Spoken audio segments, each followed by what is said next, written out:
After 7 months of waiting, B&H finally delivered my Pyxis 12k. I've officially had this camera for about 1 week today. I know that isn't a long time, but I've learned a lot about this camera. I mostly use my FX6 and FX3, and the Pyxis 12k has a certain set of features that I'm really interested in, but I did have to pay about $6 grand after the tariffs and the taxes for this camera. So in order for me to keep this camera, it has to live up to the hype for me to keep it. I've learned a lot about this camera in a short amount of time. I've tried to shoot as much test footage the first week I had it. So here are my first impressions of the Pyxis 12k. First off, why did I pre-order this camera? I pre-ordered the 12k specifically for its dynamic range, its open gate, and its insane resolutions that you can choose from. I find myself shooting really with this camera in 4K or even 8K and downsizing and like being able to crop and post to 4K. I do like the 9K Super 35 for anamorphics. I'll probably make a separate video about that one. Another big factor of me buying the 12K is the weight and the size. Obviously the Ursa Cine has this same sensor. I have an RS4 Pro, a Flowtech 75 with an Activate head, a slider, and an Easy Rig Minimax. And this form factor of camera will fit on all of those camera support things I have already. My heart tells me I would love to step up to the next level of like production cameras.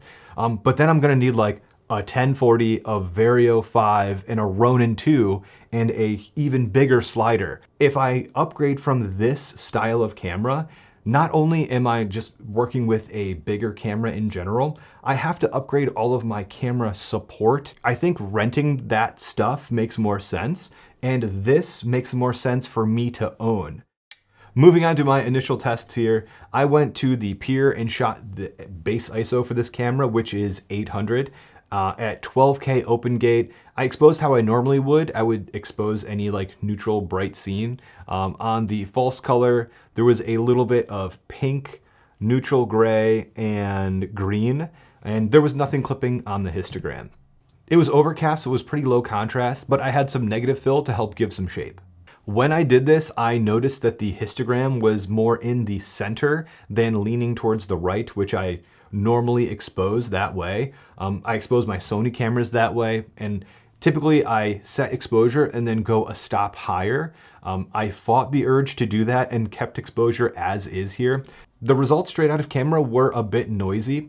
Not surprised it was a little bit noisy, but I am surprised at how noisy it was. In post, I lowered the ISO to 400, which gave me another stop in the shadows, which was nice because the histogram was like towards middle gray and below, so that makes a little bit more sense now. I also applied a little bit of noise reduction on my M4 Max Studio, and it was doing well with the 12K graded 12:1 footage, believe it or not. I was very impressed by that. But it came to a total crawl whenever I put noise reduction on the graded footage. So I need to figure out how to reduce noise in camera as much as possible, because putting noise reduction on every clip just is not going to work how I edit and use this camera. But yeah, I didn't pick this camera up to like use a bunch of noise reduction. I understand it's shooting raw, but I do need to figure out how to get like the cleanest look out of this camera. And again, that probably is like learning the exposure and then just going a stop over like I do on my Sony cameras. So I will do that test in the next video. On to the next test, golden hour. Unsurprisingly, I think this footage looks pretty good. It's kind of hard to mess up golden hour footage, but there was tons of great light to work with here, and I'm starting to see that this camera does really well, and if you give it enough light, it really does handle things well. For these tests, I used the histogram and just made sure nothing was clipping. I'm starting to see that this camera definitely thrives when you give it enough light to work with. I'm used to using false color and then picking out how I want the footage to look and then overexposing it by a stop and then bringing it back down a stop in post for the lowest noise floor possible.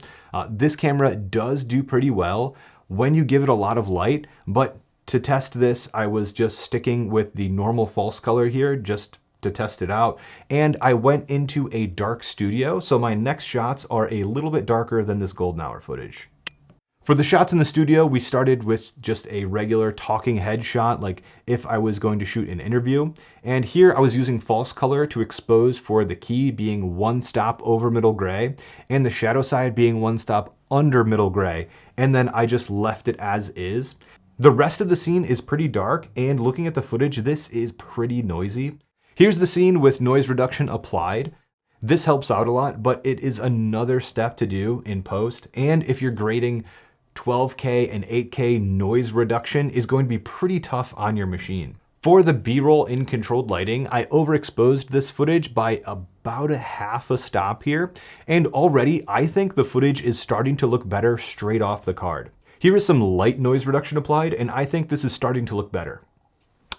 On to the most difficult scene by far. This is the low light, uncontrolled lighting. And this was a friend was like hosting an event in a cellar at a restaurant. So there was little available light already. So this is really tough to film with any camera.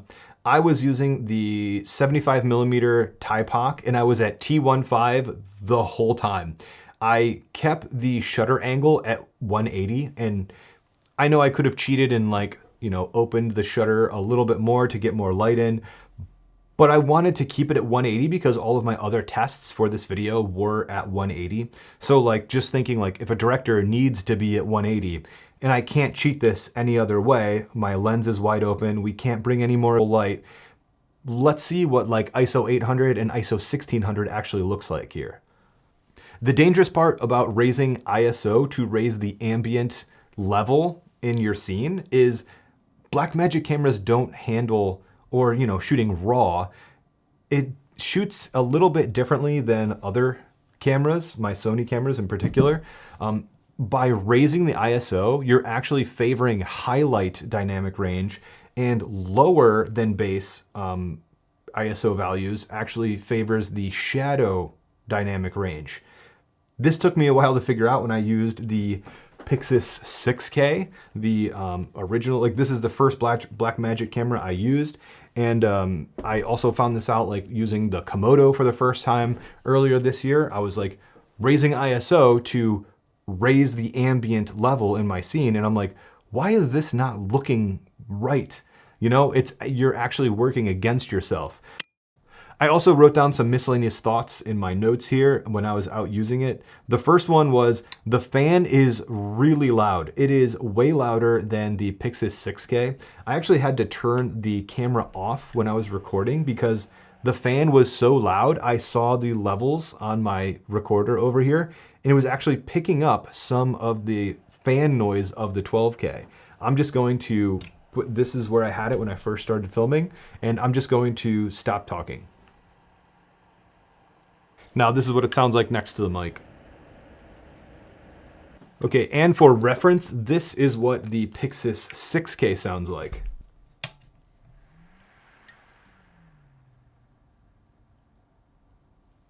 Can't even hear it, and we are in 6K 3:1 open gate.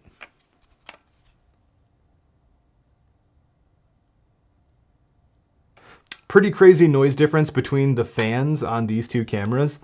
I understand that the 12K probably has a lot more processing going on than the 6K does, but that was the first thing I wrote down as soon as I turned this camera on. I wrote this next one down when I was doing that low light test, and it is dynamic range and uncontrolled lighting is going to make or break this camera for me. I hope that the insane dynamic range of this camera is going to maybe smooth out some of my bad habits in exposing uncontrolled lighting scenes.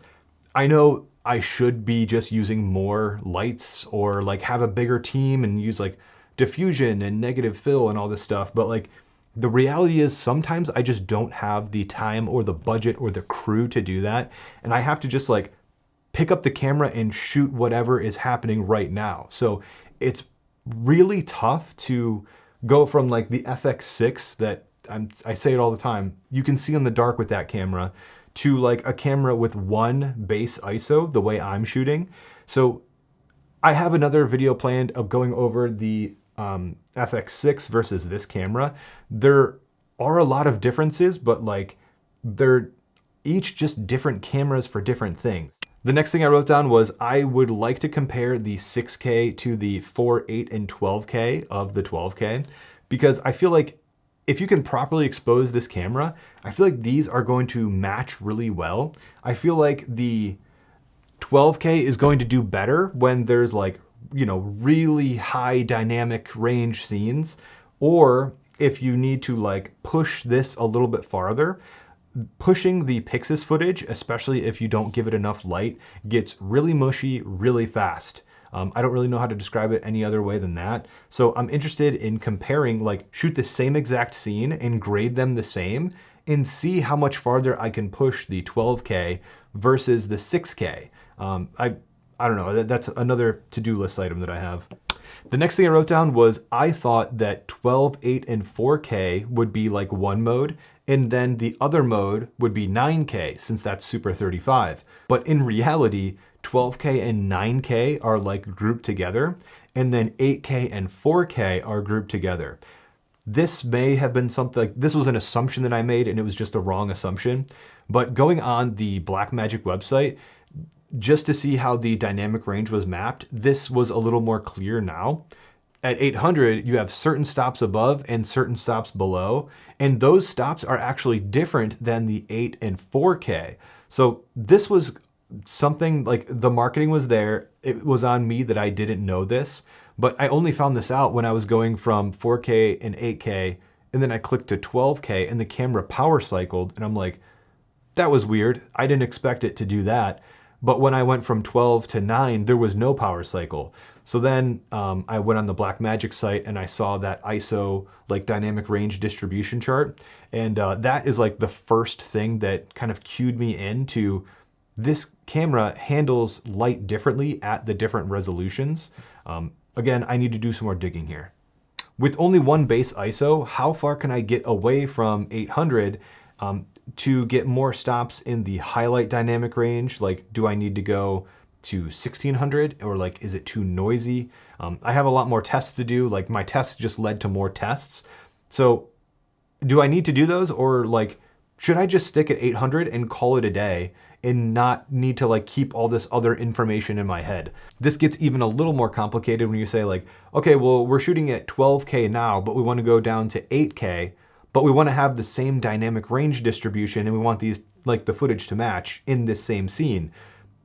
How am I going to remember like, okay, I have 7 stops above at 12K at 800, but if I go to 8K 800, I only have 5 stops above, and the rest of my dynamic range distribution is in the shadows. Do I need to know this, or do I need to just say, we have the Pyxis 12K, we're shooting at 800 and we're just calling it a day? Doesn't matter if we're at 12K, doesn't matter if we're at 8K. I don't know the answer to that just yet, but I need to do those tests and figure it out. If you've done those tests, please let me know in the comments down below what your opinions are on that. Right now, I've just been like shooting at 800 and I've got some noisier results than I thought. So, you know, again, I need to do some more testing. The next thing I wrote down was I miss my 7-inch monitor. The Pyxis 5-inch monitor is great, but I wish there was a 7-inch version available. I wrote this down after I missed focus, after I thought I was in focus using the focus tools on here, but it was so small in the frame. I know that you can zoom in, but I don't want to zoom in the middle of a shot to try to, you know, nail focus. I know on a 7-inch monitor, I probably still would have missed focus, but I would have been able to see that I was missing focus a little bit easier. I wrote this next one down after not being able to find the documentation online.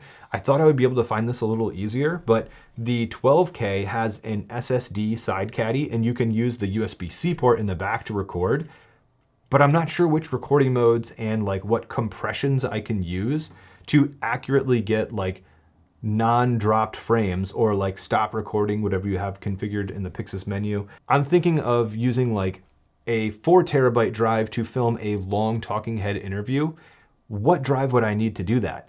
Or can I not do that and it's just not possible and like only use type B cards? I haven't been able to find any like reliable documentation on the Blackmagic website that says this, and I haven't done the tests myself yet, but if I can't find them, I will do the tests with my T7 drive, and I think I have like a T9 around here somewhere. If you know which SSDs work with the 12K, please let me know in the comments down below. Those are gonna be some really boring tests. The next thing I wrote down was I love the Type B cards.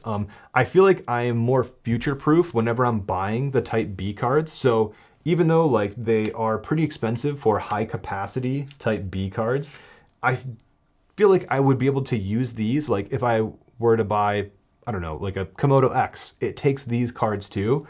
One of my gripes with Sony is that they use the CFExpress Type A cards, and I don't really know of many other cameras that use those cards other than the Sony like FX6 and smaller cinema cameras. So if I wanted to go to a Burano, I'm pretty sure the Burano uses Type B cards. The next thing I wrote down was the 12K chews through batteries. The battery life with a 98 watt-hour battery was about an hour or an hour and a half with the Pyxis monitor on. The 12K chews through batteries compared to the 6K. I understand why, but it is something that I wrote down. The next thing I wrote down was L-mount was the right decision. I made a video going back and forth, like, do I get the PL version 12K or the L-mount 12K? And I'm really glad I went with the L-mount because I have a M-mount Sumera C on here, and I have an EF adapter for this Arles luster, and I have a PL mount for my PL mount lenses. And if I only had the PL mount, I wouldn't be able to use my EF or M mount lenses on here. I really wish you were able to adapt the L mount to an E mount, but the flange distance, you just can't do it.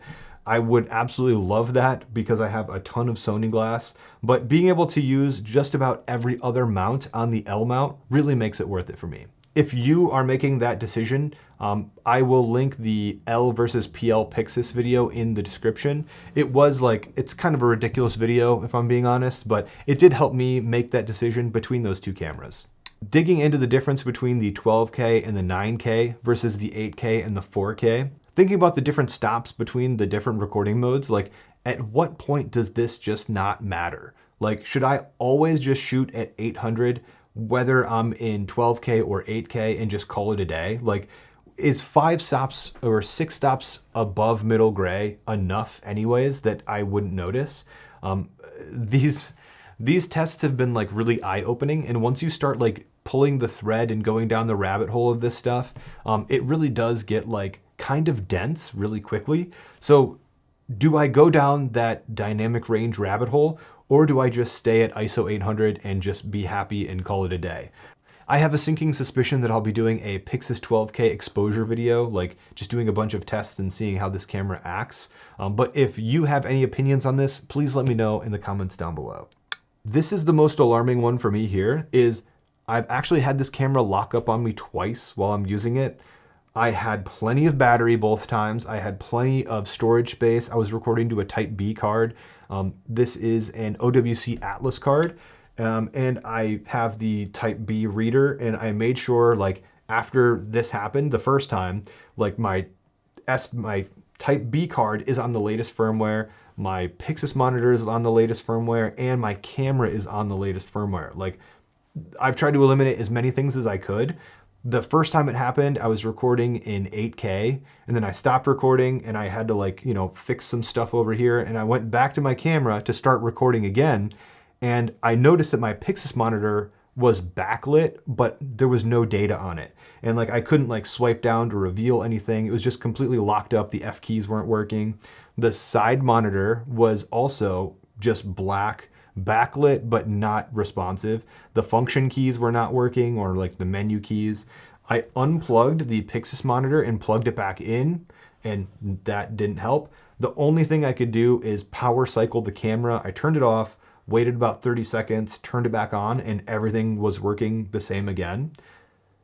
Kind of alarming, if I'm being honest. The second time I had that happen, I was actually recording like just some test footage downstairs, and I went to record, I stopped recording and quickly pressed the play button for playback, and then the camera acted like it was going to playback, but it just stopped. I think I recorded like a quick iPhone video of it. Okay, so I was just taking some test footage with the Pyxis 12k, and I was recording, and then I stopped recording, immediately went to playback, and I just got this black screen. Can't do anything. Hitting play, hitting menu. Really don't know what else to do. It's kind of unresponsive on the Pyxis monitor. Not really sure what to do. So I'm just gonna do the old hard reset. Finally shut off. Give it a couple of seconds. Now I'll turn it back on again.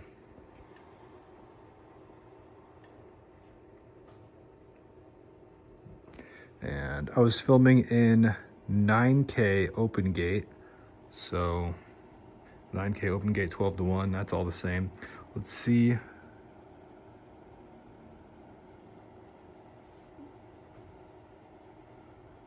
Yeah, that's the clip I filmed. Okay. All right, must have just locked up, I guess. Very strange, but we'll see if that happens again. That was kind of weird, but I was trying to recreate this. So I was thinking like maybe I have a fast type B card, but still maybe I recorded so much data and I stopped recording and tried to play back really quickly. So maybe like the camera glitched and it, I don't know, like it was trying to play back, but it was still writing to the card and it didn't know what to do. So I immediately like rolled another 8K clip for like 30 seconds. And then I did the same thing again. I stopped recording and hit playback, and then it functioned as it should. It was a little slow for like, it like lagged a second, but it showed the playback screen totally fine. I was able to play back and like scrub through the clips, and everything worked as intended. And I told myself, I do have a 3 strikes rule with this camera, and it's already on strike 2 within the first week. So I don't know if I'm like giving it the benefit of the doubt because I want to like this camera, but I told myself if it does glitch again and I'm on the latest firmware, I have to box this thing up and send it back. I can't have this thing like glitching on a client shoot for sure. So I'm going to do more testing. I'm going to put this thing like through its paces a little bit more before I take it on an actual job. So this was my first week with the Pyxis 12K. I realize it's not the longest amount of time, but I tried to make the best of the time I had with it so far. Apart from those 2 weird glitches of it locking up, I've really enjoyed using this camera. I enjoyed like figuring it out and putting it through its paces in like different lighting scenarios, maybe lighting scenarios that like aren't optimal for the camera, but I want to find out where this camera breaks and like how far I can push it before it's too far and like the image starts to break apart a little bit. I do have a lot more Pyxis 12K content in my notes here for the future. Assuming my camera doesn't shut off again and hit 3 strikes and I have to send it back, I will be making much more Pyxis 12K content in the future, so be sure to subscribe to find your way back in the future. Thank you guys for sticking around to the end, and I'll see you in the next one.